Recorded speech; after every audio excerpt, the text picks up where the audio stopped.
Dan dalam kesempatan ini saya mengajak untuk kita merenungkan satu kata yang penting yang kita temukan di dalam Alkitab. Dan kata itu adalah satu kata yang seharusnya bukan hanya kita anggap penting, tetapi benar-benar kita menghidupinya. Karena kata itu adalah merupakan perintah yang Tuhan Yesus berikan kepada kita semua. Dan kata yang saya maksudkan itu adalah pemuridan. Bukankah pemuridan sering kita dengar, sering bahkan dikotbahkan, sering kita diskusikan, tetapi yang menjadi pertanyaannya adalah, sudahkah kita sungguh-sungguh menghidupinya? Dan jika kita mengevaluasi tentang kondisi kekristenan hari-hari ini, maka kita harus mengakui bahwa pemuridan belum sungguh-sungguh dilaksanakan secara maksimal.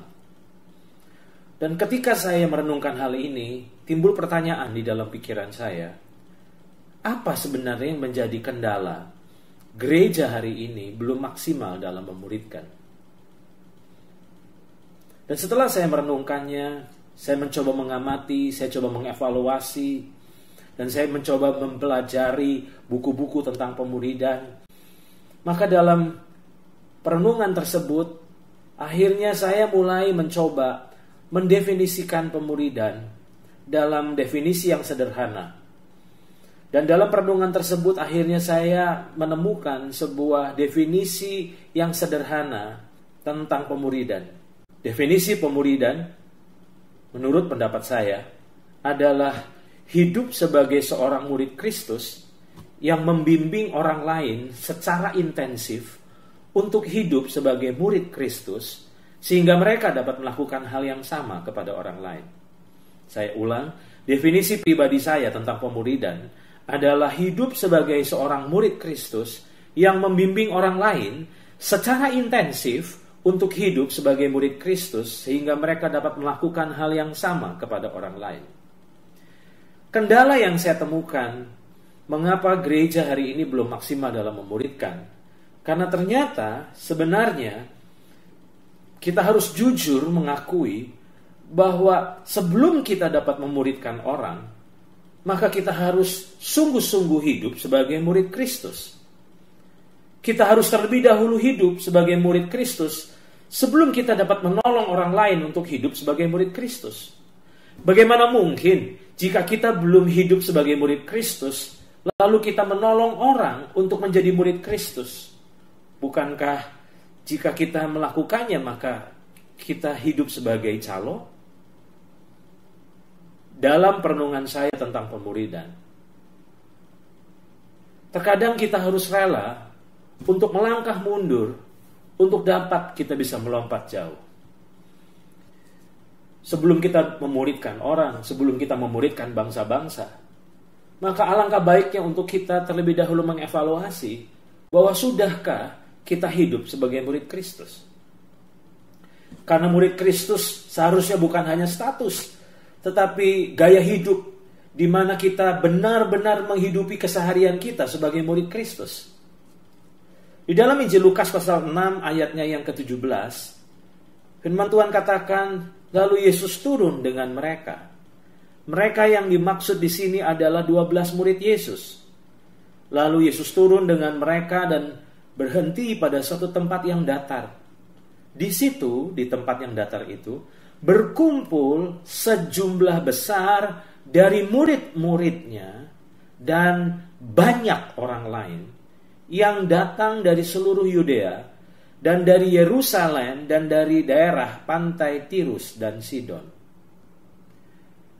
Ada dua kelompok yang bersama dengan Yesus saat itu. Yang pertama adalah kelompok orang banyak, dan yang kedua adalah kelompok dari murid. Sepintas kita sukar membedakan keduanya karena keduanya berbaur. Dan dua-duanya adalah sama-sama percaya kepada Yesus. Karena bukan hanya murid yang percaya kepada Yesus, tetapi orang banyak pun percaya kepada Yesus. Karena kalau mereka tidak percaya kepada Yesus, maka mereka tidak akan mungkin mengikut Yesus.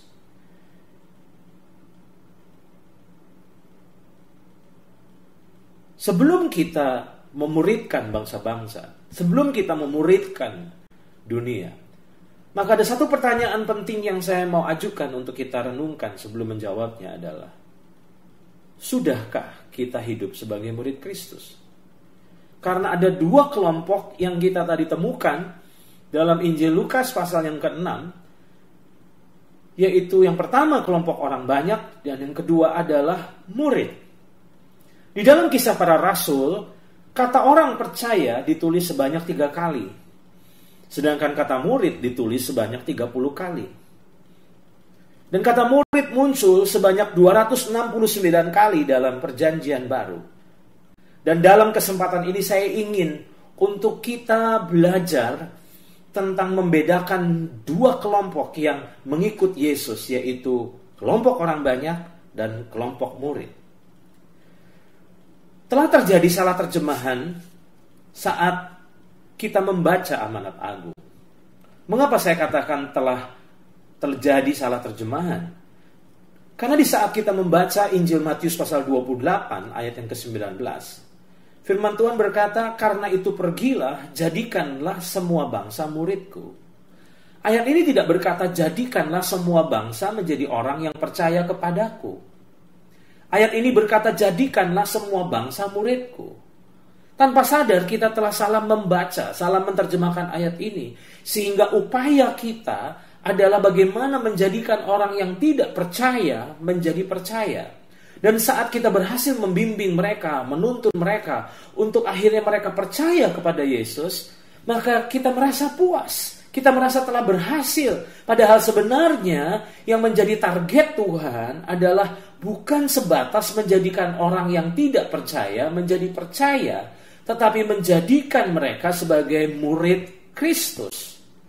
Saat percaya Yesus, seseorang baru memulai perjalanannya sebagai seorang murid Kristus. Saya tidak sedang mengecilkan pentingnya percaya kepada Yesus, tetapi percaya kepada Yesus tidak membuat kita menjadi murid Kristus. Murid Kristus sudah pasti percaya Yesus, tetapi orang yang percaya kepada Yesus belum tentu menjadi murid Kristus. Banyak orang yang berpuas diri dan berbangga diri saat kita telah percaya kepada Yesus. Maafkan, saya mesti mengatakan, berdasarkan Yakobus pasal 2 ayat 19, firman Tuhan berkata, engkau percaya bahwa hanya ada satu Allah saja, itu baik. Tetapi setan-setan pun juga percaya akan hal itu dan mereka gemetar. Berarti dengan kata lain, jangan berbangga diri, berpuas diri saat kita sudah percaya kepada Yesus. Karena target Tuhan bukan sebatas menjadikan kita sebagai orang yang percaya kepada Yesus, tetapi Tuhan ingin supaya kita benar-benar menjadi muridnya. Ingat, tadi saya katakan, ada dua kelompok orang yang mengikut Yesus. Ternyata kelompok orang banyak dan kelompok murid. Dan jika kita membandingkan di dalam Alkitab, khususnya dalam keempat Injil, dan kita membandingkan antara orang banyak dan murid, maka hal yang saya temukan di sini adalah murid selalu kalah dalam hal jumlah. Karena jumlah dari orang banyak mengalahkan jumlah dari murid. Bahasa saya, orang banyak itu bicara mayoritas, sedangkan murid itu bicara minoritas. Berdasarkan Yohanes pasal 6 ayat yang ke-10 saja, kita bisa memprediksi bahwa jumlah dari orang banyak yang berbondong-bondong mengikut Yesus diperkirakan lebih dari 5.000 laki-laki banyaknya. Belum terbilang yang wanita dan anak-anak. Laki-laki saja berjumlah 5.000 orang. Itu yang dicatat dalam Injil Yohanes pasal 6 ayat yang ke-10. Sedangkan jumlah murid yang pernah dicatat kita bisa temukan di dalam 1 Korintus 15 ayat yang ke-6. Bahwa ternyata jumlah murid sejumlah 500 orang. Berarti jika kita membandingkan antara 5.000 orang dan 500 orang, berarti jumlah murid itu 10% jumlahnya. Jika kita membandingkan jumlah antara orang banyak dan murid, maka jumlah murid selalu lebih sedikit daripada orang banyak. Satu kali Josh Barna mengadakan sebuah survei bahwa ditemukan di Amerika dari orang Kristen yang ada, ternyata hanya 52% yang memiliki kerinduan untuk bertumbuh. Berarti sisanya, yaitu 48%, puas hanya sebagai orang Kristen, puas hanya percaya kepada Yesus, puas hanya sebatas hadir di ibadah hari Minggu, tapi sebenarnya mereka tidak memiliki kerinduan untuk mengalami pertumbuhan. Dari survei ini ditemukan bahwa hanya 52% yang rindu untuk bertumbuh. Tetapi ternyata dari survei ini Josh Barna menemukan bahwa hanya 17% yang benar-benar siap dan rela membayar harga pertumbuhan dalam keseharian.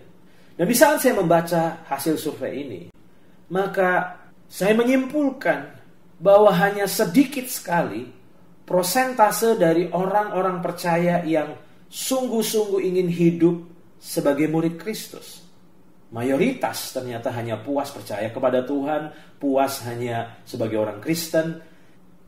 Apa kira-kira faktor pembeda antara orang banyak dan murid? Dan saya sungguh berharap bahwa pelajaran ini minimal akan menjadi cermin untuk kita bercermin sehingga akhirnya kita dapat mengevaluasi diri. Sebenarnya selama ini apakah kita seperti orang banyak ataukah kita seperti murid Kristus yang kita bisa temukan di dalam Alkitab?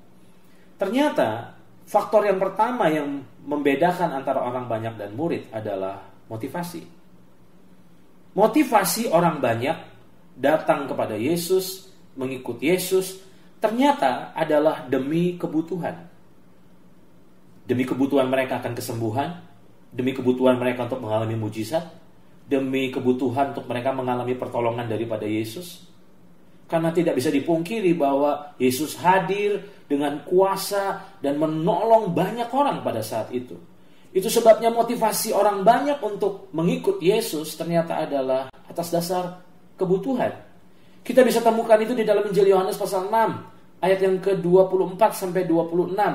Ketika orang banyak melihat bahwa Yesus tidak ada di situ dan murid-muridnya juga tidak, mereka naik ke perahu-perahu itu lalu berangkat ke Kapernaum untuk mencari Yesus. Berarti dengan kata lain, orang banyak ini mencari Yesus. Ayat 25, ketika orang banyak menemukan Yesus di seberang laut itu, mereka berkata kepadanya, "Rabi, bila mana engkau tiba di sini?"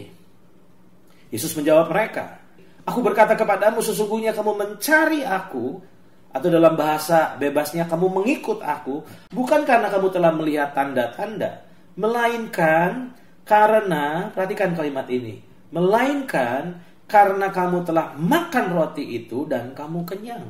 Yesus mengetahui bahwa motivasi orang banyak mengiring Yesus adalah demi kebutuhan. Sedangkan murid Kristus mengikut Tuhan karena mereka merindukan keserupaan dengan gurunya. Apa kira-kira alasan saya mengikuti Yesus? Sebagai pemimpin, kira-kira apa alasan daripada orang-orang yang kita layani mengikut Yesus? Jangan-jangan sebenarnya mereka masuk kategori orang banyak dan mereka belum masuk kategori murid. Motivasi mereka terhubung dengan Tuhan adalah demi kebutuhan. Motivasi seorang murid terhubung dengan gurunya adalah demi terjadinya keserupaan. Seorang murid merindukan untuk bisa serupa dengan gurunya. Itu sebabnya faktor yang pertama yang menjadi pembeda antara orang banyak dan murid, orang banyak mencari Yesus, mengikut Yesus demi kebutuhan. Sedangkan motivasi seorang murid terhubung dengan Yesus adalah demi bertumbuhnya keserupaan. Itu sebabnya mari kita sama-sama evaluasi diri dan mengevaluasi pelayanan kita. Jangan-jangan sebenarnya kita hidup seperti orang banyak, atau orang-orang yang kita sedang layani pun adalah masuk kategori orang banyak. Mereka belum masuk kategori murid. Dan jika mereka belum masuk kategori murid, maka bagaimana mungkin kita bisa mengharapkan untuk mereka memuridkan? Jika kita belum sungguh-sungguh hidup sebagai murid Kristus, maka bagaimana mungkin kita bisa memuridkan? Itu faktor pembeda pertama antara orang banyak dan murid. Yang kedua, saya menemukan bahwa yang membedakan antara orang banyak dan murid adalah komitmen. Kalau yang tadi yang pertama adalah motivasi, maka yang kedua yang membedakannya adalah komitmen. Saudara perlu menyadari bahwa jika kita meneliti Alkitab, dan kita mempelajari tentang kehidupan orang banyak yang mengikuti Yesus, maka hubungan orang banyak dengan Yesus adalah hubungan tanpa komitmen. Mengapa saya katakan hubungan mereka adalah hubungan tanpa komitmen? Kita bisa temukan dalam Markus pasal 6 ayat 31. Lalu Yesus berkata kepada mereka, marilah ke tempat yang sunyi, supaya kita sendirian dan beristirahatlah seketika. Sebab memang begitu banyaknya orang yang datang dan yang pergi, sehingga makan pun mereka tidak sempat. Nah, hubungan orang banyak dengan Yesus adalah hubungan tanpa komitmen. Artinya, mereka datang dan pergi sesuka hati mereka. Tapi berbeda dengan murid. Murid-murid dengan Yesus adalah hubungan yang didasari oleh komitmen. Dan kita bisa melihat sebuah peristiwa yang dicatat dalam Injil Yohanes pasal 6, ayat yang ke-66 sampai 69. Dalam ayat 66 dikatakan, mulai dari waktu itu banyak murid-muridnya mengundurkan diri dan tidak lagi mengikuti dia. Terjadi proses seleksi murid, banyak yang mundur. Dan jika kita melanjutkan dalam ayat 67, firman Tuhan katakan, maka kata Yesus kepada ke-12 muridnya, apakah kamu tidak mau pergi juga? Yesus menantang mereka, Yesus memberi kesempatan untuk mereka pergi. Ingat, orang banyak itu datang dan pergi sesuka hati mereka. Dan Yesus sedang menguji murid-muridnya, itu sebabnya Yesus memberi kesempatan untuk mereka juga pergi. Apakah kamu tidak mau pergi juga? Jawab Simon Petrus kepadanya, Tuhan, kepada siapakah kami akan pergi? Berarti dengan kata lain, murid-muridnya memutuskan untuk tidak pergi. Ingat, di sini kita bisa melihat ada sebuah komitmen dalam hubungan mereka. Ada sebuah konsistensi antara hubungan mereka dengan Yesus. Tuhan, kepada siapakah kami akan pergi? Perkataanmu adalah perkataan hidup yang kekal. Dan perhatikan, ini dasar komitmen mereka. Ayat 69. Dan kami telah percaya dan tahu. Kami telah percaya dan tahu. Apa yang mereka percaya dan apa yang mereka tahu? Bahwa engkau adalah, perhatikan kata ini, engkau adalah yang kudus dari Allah. Saat saya merenungkan ayat ini, saya mendapat sebuah poin penting. Bahwa ternyata alasan komitmen murid karena jati diri Yesus. Dan bukan semata-mata karena kemampuan Yesus. Sedangkan orang banyak hanya berfokus kepada kemampuan Yesus, sedangkan murid-murid berfokus pada jati diri Yesus, pada identitas Yesus. Ingat, Tuhan ingin kita bukan sebatas orang banyak yang percaya kepada Dia, tetapi Tuhan ingin supaya kita benar-benar menjadi murid-Nya. Dan murid adalah seorang yang memiliki komitmen, konsistensi. Nah, kita bisa temukan dalam sebuah cerita yang lain, dalam sebuah kisah yang lain, dalam Yohanes pasal 11 ayat 7 sampai ayat 8. Tetapi sesudah itu Yesus berkata kepada murid-muridnya, mari kita kembali lagi ke Yudea. Dan konteks ayat ini sedang berbicara tentang Yesus yang membangkitkan Lazarus dari kematian. Ayat yang ke-8. Murid-murid itu berkata kepadanya, Rabi, baru-baru ini orang-orang Yahudi mencoba melempari engkau. Masih maukah engkau kembali ke sana? Dalam ayat 8 ini, murid-muridnya sedang memperingatkan Yesus akan bahaya yang akan dialaminya saat Yesus memutuskan untuk kembali ke Yudea untuk membangkitkan Lazarus. Berarti ada ancaman keselamatan yang sedang dialami oleh Yesus saat Yesus kembali ke Yudea. Dan yang memberkati saya adalah ayat yang ke-16. Lalu Thomas yang disebut Didimus, yaitu murid Yesus di sini, berkata kepada teman-temannya di sini berbicara tentang murid-murid, yaitu murid-murid yang lain, marilah kita pergi juga untuk mati bersama-sama dengan dia. Wow, saat saya membaca ini, apa yang memberkati saya? Kalau saya ada di posisi murid-murid saat itu, saya akan berkata kepada Yesus, saya akan bernegosiasi dengan Yesus, saya akan berkata, Guru, perjalanan kali ini perjalanan yang berbahaya. Itu sebabnya izinkan kami tidak ikut ke Yudea. Kami tinggal di sini, kami tunggu, nanti setelah engkau selesai, kami akan tunggu di sini. Tetapi itu tidak dilakukan oleh mereka. Dalam posisi yang sangat berbahaya, mereka tetap memutuskan untuk mengikuti Yesus. Kembali kita melihat bahwa Mereka memiliki komitmen. Orang banyak berhubungan dengan Yesus sesuka hati mereka. Datang dan pergi sesuai dengan keinginan mereka. Tapi seorang murid memiliki komitmen. Pertanyaan yang saya mau ajukan lewat kesempatan ini. Apakah kita sudah berkomitmen mengikuti Yesus dalam suka dan duka? Karena seringkali betapa mudahnya di saat kehidupan berjalan dengan mulus, betapa mudahnya untuk kita mengikuti Yesus. Tapi bagaimana ketika kehidupan mulai tidak mulus, penuh dengan tantangan, penuh dengan masalah, bahkan penuh dengan penderitaan? Apakah kita masih berkomitmen untuk mengikuti Yesus? Poin ketiga yang saya temukan, apa faktor pembeda antara orang banyak dan Yesus? Faktor pembeda yang pertama tadi kita sudah pelajari, bicara tentang motivasi. Faktor yang kedua adalah komitmen. Dan yang ketiga ternyata faktor pembeda antara orang banyak dan murid adalah pengertian. Apa yang membedakan antara orang banyak dan murid? Menurut saya adalah pengertian.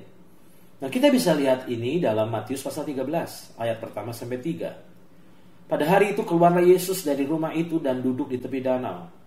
Maka datanglah, perhatikan kata ini, orang banyak berbondong-bondong lalu mengerumuni dia sehingga ia naik ke perahu dan duduk di situ. Sedangkan orang banyak semuanya berdiri di pantai. Dan dia mengucapkan banyak hal dalam perumpamaan kepada mereka, katanya, adalah seorang penabur keluar untuk menabur. Lalu kita bisa ikuti kisahnya selanjutnya dalam ayat-ayat yang kita bisa baca, bahwa Yesus mulai mengajar perumpamaan penabur. Dan ketika Yesus selesai, disinilah kita bisa mulai melihat perbedaan antara orang banyak dan murid. Dalam Injil Lukas pasal 8 ayat 9 sampai 11, kita akan melihat disinilah pembeda antara orang banyak dan murid. Ayat 9, murid-muridnya bertanya kepada Yesus, apa maksud perumpamaan itu? Wow. Berarti dengan kata lain, orang banyak puas sebatas mendengar pengajaran Yesus. Mereka nggak tertarik untuk mencari tahu, untuk mendapat pemahaman dari perumpamaan yang Yesus sampaikan. Mengapa? Karena fokus mereka sebenarnya bagaimana mereka bisa mengalami pertolongan dari Yesus. Mereka tidak terlalu pusing dengan pengajaran Yesus, karena yang mereka pentingkan adalah bagaimana mendapatkan sesuatu dari Yesus. Inilah hati orang banyak. Sedangkan kita bisa melihat bahwa hati seorang murid adalah hati yang merindukan bukan hanya diajar, bukan hanya mendengar pengajaran, tapi mereka mendapat pengertian. Orang banyak puas sebatas tahu. Sedangkan murid adalah tipe orang yang mengejar pengertian. Untuk tahu, cukup membaca dan mendengar. Betul, saudara? Saya ulang. Untuk kita tahu, cukup membaca dan mendengar. Tapi untuk kita bisa mengerti, kita harus sungguh-sungguh belajar. Di mana kita harus mengulang seringkali apa yang kita dengar, apa yang kita baca, demi kita memperoleh pengertiannya. Untuk kita memperoleh pengertian, seringkali kita harus bertanya, kita harus merenung. Dan disinilah yang menjadi faktor pembeda antara orang banyak dan murid. Ternyata Yesus memberi filter atau saringan untuk memisahkan antara orang banyak dan murid. Dan kita bisa temukan hal ini dari Lukas pasal 14 ayat 25 sampai ayat 27 dan ayat 33. Saya akan bacakan Lukas pasal 14 ayat 25 sampai ayat 27 dan ayat 33. Pada satu kali banyak orang berduyun-duyun mengikuti Yesus dalam perjalanannya. Sambil berpaling Yesus berkata kepada mereka, kepada siapa? Kepada orang banyak yang sedang berbondong-bondong, sedang berduyun-duyun mengikuti Yesus. Ingat, yang menjadi target Yesus bukan sebatas mereka ikut Yesus. Bukan cuma sebatas mereka percaya kepada Yesus, tapi yang menjadi target Yesus adalah menjadikan bangsa-bangsa sebagai muridnya. Nah, itu sebabnya di sini dia mulai memberikan sebuah penegasan, batasan, filter atau saringan. Dan kita bisa temukan dalam ayat 26. Jikalau seorang datang kepadaku atau mengikut aku, dan ia tidak membenci bapaknya, ibunya, istrinya, anak-anaknya, saudara-saudaranya laki-laki atau perempuan, bahkan nyawanya sendiri, ia tidak dapat menjadi muridku. Wow, kata yang tegas. Syarat yang pertama. Yang kedua, ayat 27. Barang siapa tidak memikul salibnya dan mengikut aku, kembali kata ini diulang, ia tidak dapat menjadi muridku. Wow. Berarti dengan kata lain, mengikut Yesus tidak otomatis menjadikan mereka sebagai murid Yesus. Ayat yang ke-33. Demikian pula lah tiap-tiap orang di antara kamu yang tidak melepaskan dirinya dari segala miliknya tidak dapat menjadi muridku. 3 kali diulang kata ia tidak dapat menjadi muridku. Berarti untuk menjadi murid maka ada harga bayar yang kita harus lakukan. Untuk jadi orang banyak cukup percaya pada Yesus. Tapi untuk menjadi murid ternyata ada harga bayarnya, ada syaratnya. Dan syaratnya adalah yang pertama mengasihi Tuhan lebih dari apapun dan mengasihi Tuhan lebih dari siapapun. Yang kedua, syaratnya adalah menyangkal diri, memikul salib setiap hari.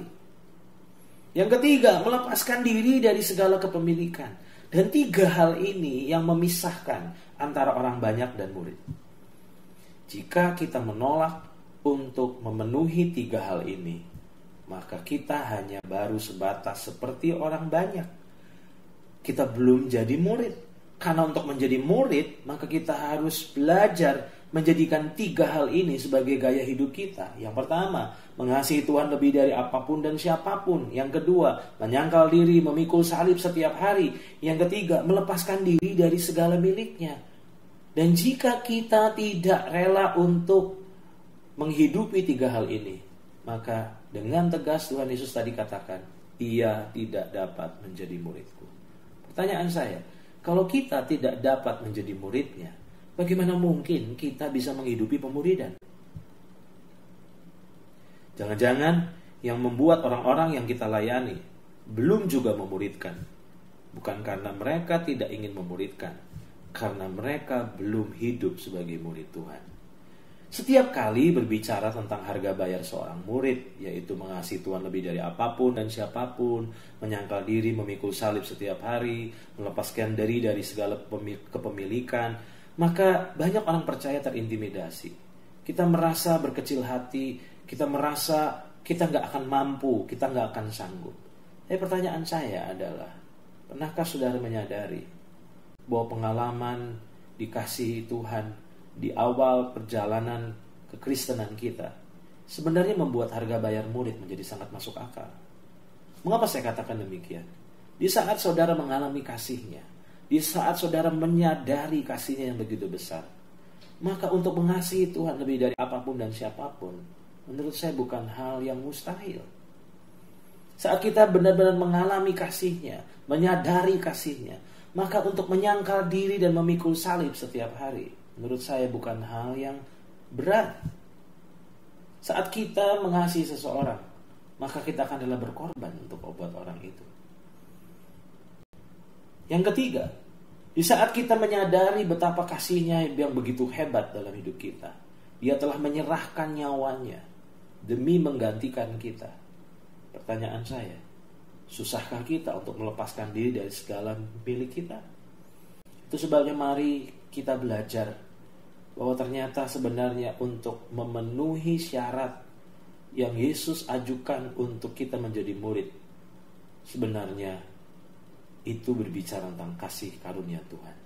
Secara manusia tentu kita tidak akan mampu, tapi dengan kasih karunia Tuhan, maka sebenarnya 3 hal ini dapat kita penuhi. Saya akan tutup dengan kalimat ini. Siapakah saya di hadapan Tuhan? Apakah masuk kategori orang banyak?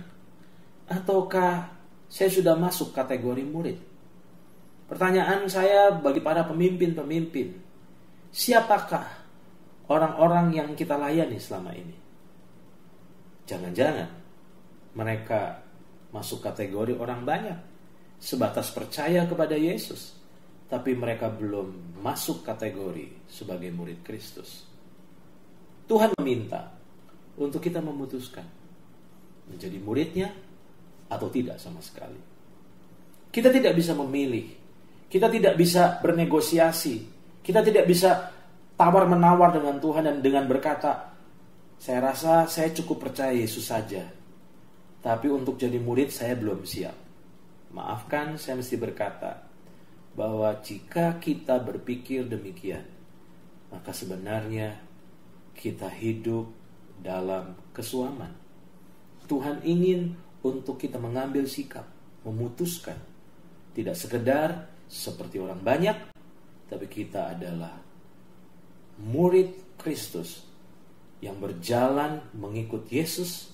Dan di saat kita benar-benar hidup sebagai murid Kristus, maka untuk memuridkan bukan hal yang berat. Saya ingatkan, definisi pemuridan menurut pendapat pribadi saya adalah hidup sebagai seorang murid Kristus yang membimbing orang lain secara intensif untuk hidup sebagai murid Kristus, sehingga mereka dapat melakukan hal yang sama kepada orang lain. Menurut pendapat saya, fokus kita sekarang bukan bagaimana memuridkan, tapi fokus kita terlebih dahulu adalah untuk memastikan apakah benar-benar kita telah hidup sebagai murid. Apakah benar-benar orang-orang yang kita layani telah hidup sebagai murid? Tadi saya katakan, terkadang kita harus rela melangkah mundur, memastikan untuk mereka jadi murid Kristus terlebih dahulu, sebelum mereka dapat memuridkan bangsa-bangsa. Itu sebabnya tadi saya katakan, terkadang kita harus rela melangkah mundur untuk dapat melompat jauh. Dengarlah panggilannya, dengarlah perintahnya, di mana perintah Tuhan dengan jelas berkata, pergilah dan jadikanlah semua bangsa muridku. Doa saya, kita mulai menangkap hati Tuhan ini dan mulai serius menghidupinya, karena bersama dengan Roh Kudus, maka kita akan mampu memenuhi amanat agung ini. Selamat memuridkan bangsa-bangsa.